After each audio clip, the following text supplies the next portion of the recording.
What's going on, guys? BustUp6 here, back to another video, and today I'm here to do my thoughts on last night's event, Extreme Rules 2022.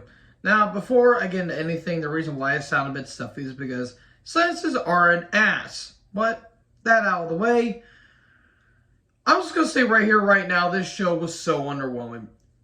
And that's a damn shame because this card looks really, really good on paper, with the exception of maybe one or two matches. This looked like a really good card, but man, it under-delivered in so many ways than one. There was only two good matches out of this entire show. The others were either boring or just not interesting. So, let's start off with the good stuff. We get the six-man tag, good old-fashioned Donnybrook match between the Brawling Brutes and Imperium. Wow, one of the craziest brawls like in recent memory. Like, this thing was insane from start to finish, and they took it seriously. That's what I appreciated. It wasn't, I wouldn't say it was phenomenal, but it wasn't dull. It was very entertaining. And I did see the match between Walter and Sheamus on SmackDown. Good match. I would say it was as good as their Clash at the Castle, because I think that match is a little bit better. And the people are saying, oh, Gunther or Walter tapped out. It was a Brazilian tap out. That means he only did it twice. And people were, yeah, the finish, that really killed the crowd. The crowd was pissed. And they tried to make up for it. But man, it was brilliant. It was brilliant. But man, that crowd was shitting bullshit. But Brawling Brutes got their revenge. They got their win. Sheamus got the win. I think he pinned Giovanni Vinci, I'm pretty sure. And yeah, really good match. This was a very fun opener. And if this leads to an Iron Man match later down the road, I'll be all for it. I don't know if you have Sheamus win the title because I feel like he doesn't need it, but if it happens, it happens. Sheamus is over as hell. This is the most over this man has ever gotten. I'm going to say right now, because when he turned face, it was really bland because it was just another white meat babyface. Here, we actually have sympathy for him, so this was good shit. What wasn't good shit was Ronda versus Liv for the SmackDown Women's title in the Extreme Rules match. Oh, dear. Oh, boy. This was not good. I'm sorry, this was not good. Liv tried. She tried to give us a reason to care, but I'm sorry, Ronda has regressed in the ring. She's arguably gotten worse. She seems like she doesn't give a shit. She doesn't want to be there. This was sloppy. It was kind of pandering at some points. And Liv, God bless her, but she could not save this match. There was weird transitions. There was weird exchanges. It was awkward at some points. And it was just not a good match. Ronda literally smacked Liv on the ass with a bat. Okay. And, okay, so Liv puts Ronda through a table. And, like, not even 20 seconds later, Ronda has Liv in a submission hold. Liv has got a big grin on her face. And then she passes out. And Ronda's the new champion. Because we can't have fucking nice things at this point. And it's funny. They'll be having a match later, but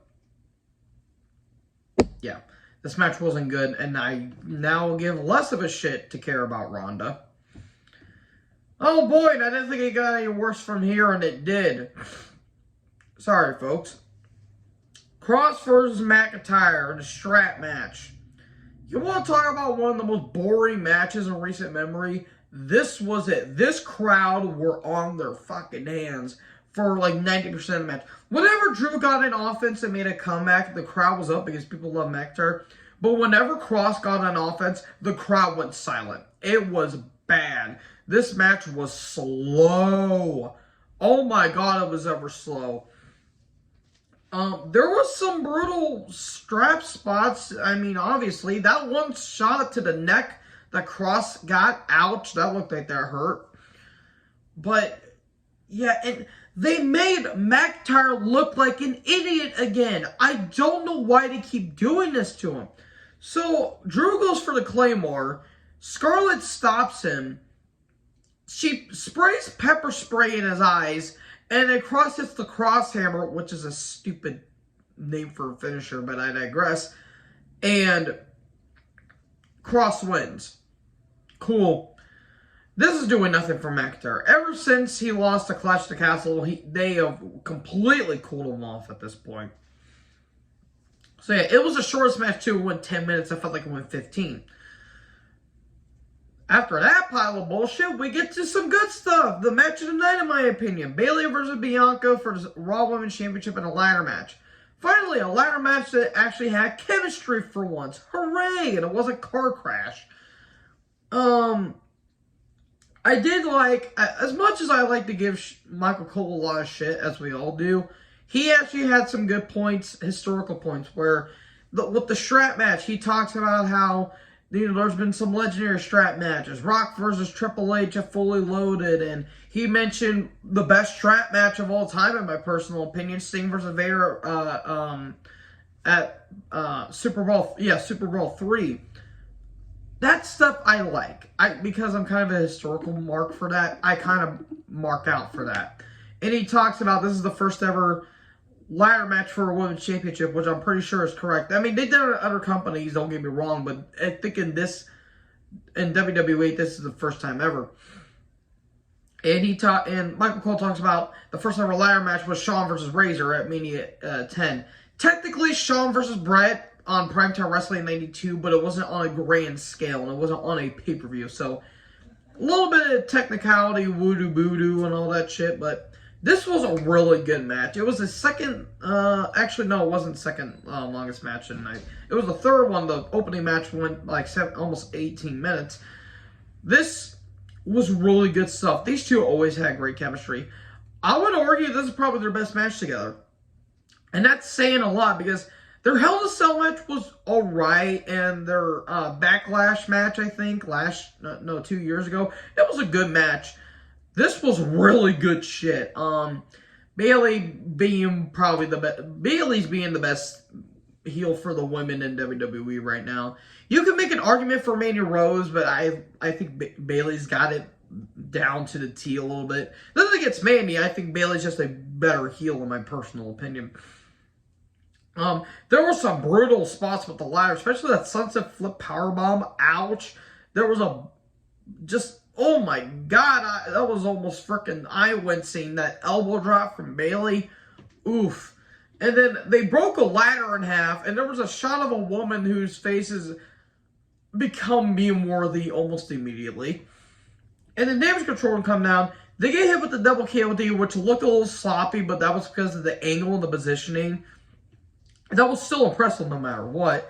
And Bianca is showing how strong and how athletic she is. And then she has Bayley in the KOD, and Bayley's holding a part of a ladder. KOD on the ladder, I think Bayley may have hurt her jaw because that was bad. Oh my god, it sounded like her jaw popped.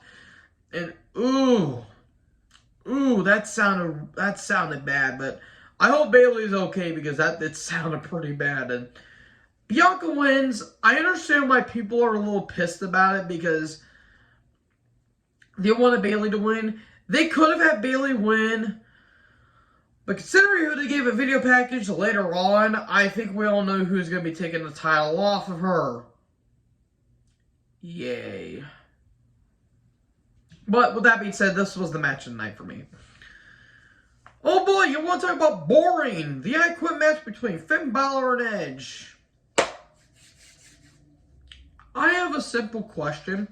Why did this nearly go 30 pissing minutes? Literally.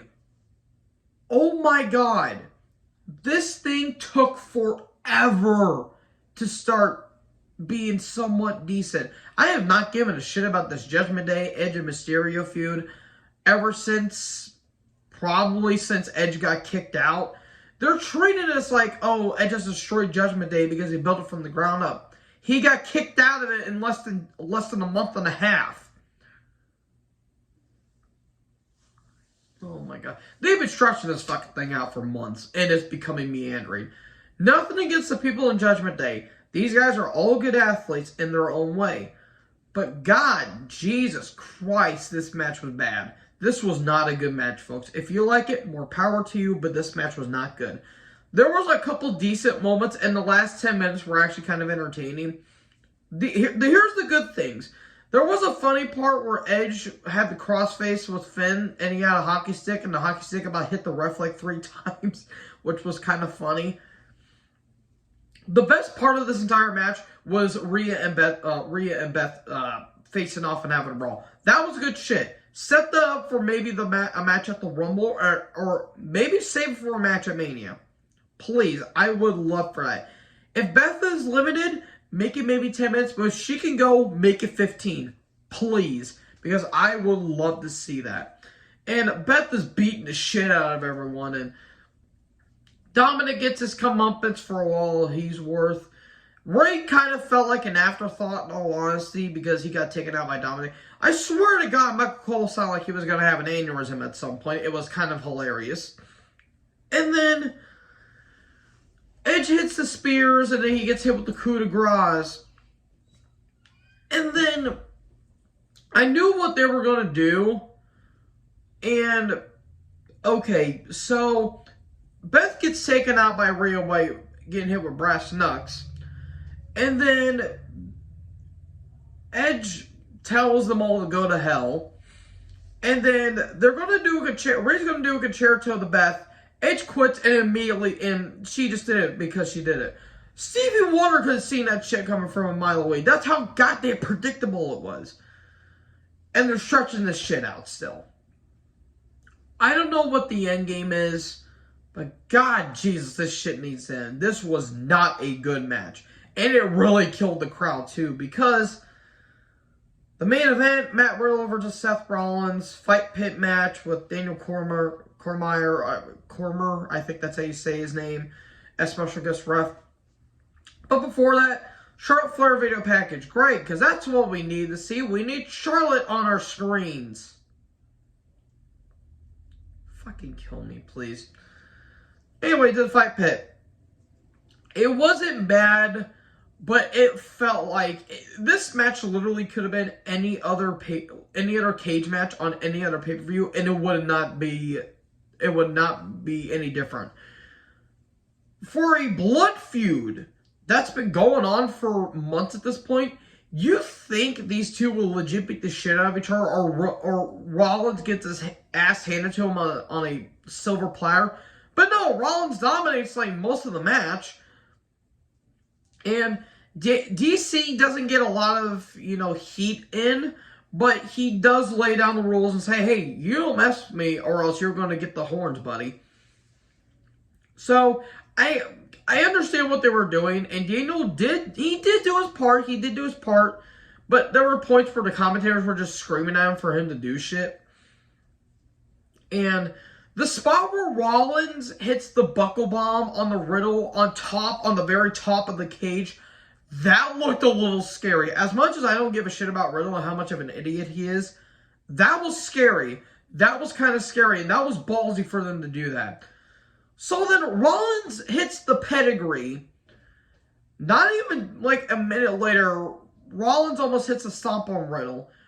Rollins gets hit with the RKO on the thing, and then Rollins kind of just slides down and he kind of just takes it softly. Now, a good buddy of mine, Matt from Discord, he kind of said that was kind of a bitch thing to do. But at the same time, that's a big fall, and I didn't want Rollins to get hurt. So they kind of had to play it safe there. So the Riddle hits a giant-ass Broton, and then immediately they start getting up. What was the point of hitting it if you're going to get up immediately? I think Riddle hurt his tailbone because that looked bad. And God, Jesus. Not to mention the yelling in this match. I should have mentioned, too, with the I Quit match, I felt like all you needed to do was have the ref be like Roddy Piper from Mania 11 with Backlund and Brett say, Balor, what do you say? He said it, ring the bell. I felt like that's all that match needed, and there you go. That would have been the modern I Quit match from Mania 11, but no, they didn't do that. So, Rollins power bombs Riddle after he's getting put in a triangle, and Rollins taps out. They couldn't just end it on the giant-ass Broton. No, they had to go a little bit more, and Rollins taps out. Cool. The only thing that shocked me is that Brock didn't show up, because I'm pretty sure him and Daniel are going to be having a match in Saudi Arabia. And Daniel stated he's a big-time wrestling fan, so I would be kind of anticipated to see that. And then the epilogue. Not the Fiend, Bray Wyatt returns, and the crowd ate this shit alive. I was watching this on a Discord server, and people were pissed that Bianca won, and everyone's saying, this is a L, this is a big L, Triple H is not Booker of the Year. And after Bray Wyatt returns, everyone was saying, oh my god, Triple H is the best in the world, so-and-so, so-and-so. How much a wrestler's mind can change, a wrestling fan mind can change in a heartbeat. So, Bray Wyatt's back. I'm going to give this a chance, but I swear to God, they pair him up with Alexa Bliss, I'm immediately going to stop caring, because once they did that shit with Alexa, I was immediately out. I did not give 10 shits about it. I'm curious what they're going to do with Bray under Triple H banner. I wouldn't put him in the title picture. At least not yet. I wouldn't hotshot it just yet, Hunter. I'd save it. But those are my predictions, folks. It was a 2-match show, and it was underwhelming as hell. So, those are my thoughts. What did you guys think about the show? Let me know in the comment section below. Make sure you guys like, comment, subscribe, tap the little bell for more notifications. Join the herd. I'll talk to you guys next video. Peace out.